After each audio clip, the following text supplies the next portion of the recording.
In this lesson, we'll expand our knowledge even further about cost volume profit analysis. We'll talk about how to interpret cost volume profit analysis, but then also identify its limitations and assumptions that are inherent to cost volume profit analysis. Let's turn back to our G&G landscape setting, where our managers were evaluating the sod business. Again, managers consider revenues and costs on a per roll basis.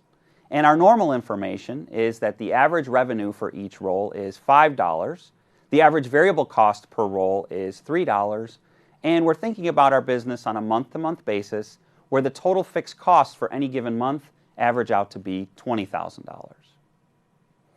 Let's turn to some further calculations. So recall that our main equation is the break-even quantity is equal to total fixed costs divided by the selling price per unit minus the variable cost per unit. And that will tell us the number of units that it takes to break even. And in our original example, that was $20,000 of fixed costs per month divided by $5 minus $3, or $2 on a contribution margin per unit basis. And that meant that if we were to produce and sell 10,000 rolls of sod, we would earn zero profits. We would break even. Now, this tool is much more powerful than just calculating a single number. Going back to what we mentioned before, we can ask a series of what-if questions and use this analysis to address those. So what if, instead of spending $20,000 per month in fixed costs, what if we had to spend $24,000? Perhaps the firm decided to make an investment in its sod business, and that increased our fixed cost on a month-to-month basis. Well, we could use the same exact equation to calculate what the impact on the break-even point would be if our fixed costs were to change. We would use the same equation. Our break-even quantity is our fixed costs, which now amount to $24,000 per month, and everything else is exactly the same. The average selling price is $5, and the average variable cost is $3. So in this case, we would have $24,000 divided by $2 of contribution margin per unit, or 12,000 units or rolls of sod to break even. And you can see the impact on the break-even point of what this change in the fixed costs would be. Suppose instead of fixed costs changing, we would see variable costs changing.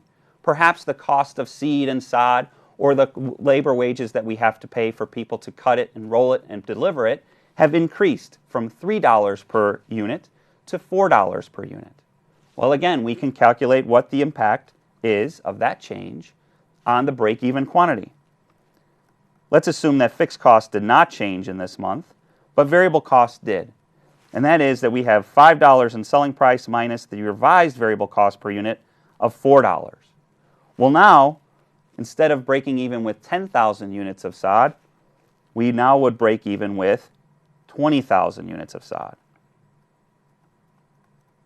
So you can see that the change in the variable cost on a per unit basis increased our break-even point in this scenario substantially. Of course, we can ask, what if we changed the selling price of per unit? What if some competitors introduced into the market a more expensive sod, and we have an opportunity to increase our contribution margin? So let's say that the selling price on a per unit basis moves from $5 per roll to $7. Variable cost is the original $3, and our fixed costs remain the same again at $20,000 per month.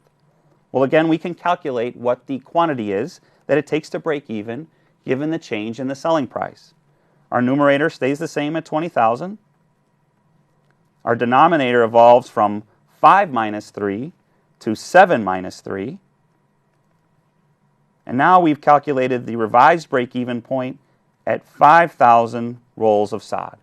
$20,000 divided by the revised contribution margin, which went from 2 to now 4.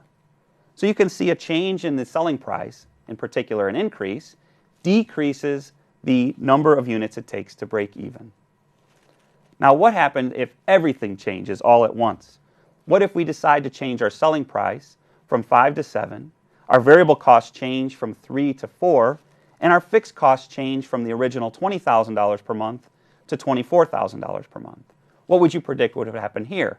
Well, it's very difficult to make this prediction because all of the different parameters are changing at different rates. So to find out what the impact on the break-even point would be, we just have to run our equation once again. Our break-even quantity in this case would be the revised fixed costs on a month-to-month basis of $24,000 divided by the contribution margin per unit, or a function of the selling price of $7 per roll minus the revised variable cost per roll of $4. The denominator evolves to a contribution margin unit of $3 per unit. Dividing that into our total fixed costs yields 8,000 rolls of sod to break even under this new environment. Now, as you can see, cost volume profit analysis is incredibly powerful. You can ask all sorts of what-if questions and even combine different changes to parameters to see what the effect on your break-even point would be. Let's have a checkpoint to make sure that we're all on the same page.